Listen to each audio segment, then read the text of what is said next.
Helmet ફરજિયાત બાબતે જે ગૃહ વિભાગે નિર્ણય કર્યો છે, ઘણા સમય પહેલા સુરતમાં પણ આ નિર્ણય લેવાયો છે. હમણાં 2 દિવસ પૂર્વ રાજકોટની અંદર પણ આ નિર્ણય લેવાયો. રાજકોટમાં લોકોના વિરોધનો સૂર ઉઠ્યો છે અને એના કારણે ત્યાંના ધારાસભ્યોએ ગૃહ રાજ્યમંત્રીને રજૂઆત કરી છે અને રજૂઆતના આધાર પર મને જાણવા મળ્યા મુજબ આજે રાજકોટની અંદર એક કાર્યવાહીની અંદર પોલીસ વિભાગે વિચારવાનું શરૂ કર્યું છે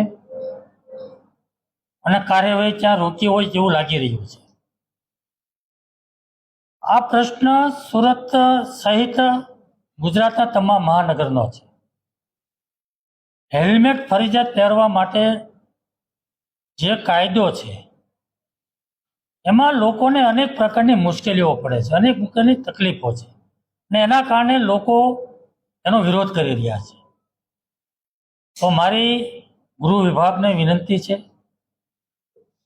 કે આ જે લોકોની રજૂઆતો આવે છે, જે લોકોનો વિરોધ થઈ રહ્યો છે અને રાજકોટમાં જે રીતે વિરોધ થયો અને ધારાસભ્યો જે રીતે રજૂઆતો કરી એ પ્રમાણે આખા એ ગુજરાતની અંદર બધા જ મહાનગરની અંદર બધા શહેરોની અંદર હેલ્મેટ માટેનો વિચાર આપણે ફરીવાર કરવો જોઈએ.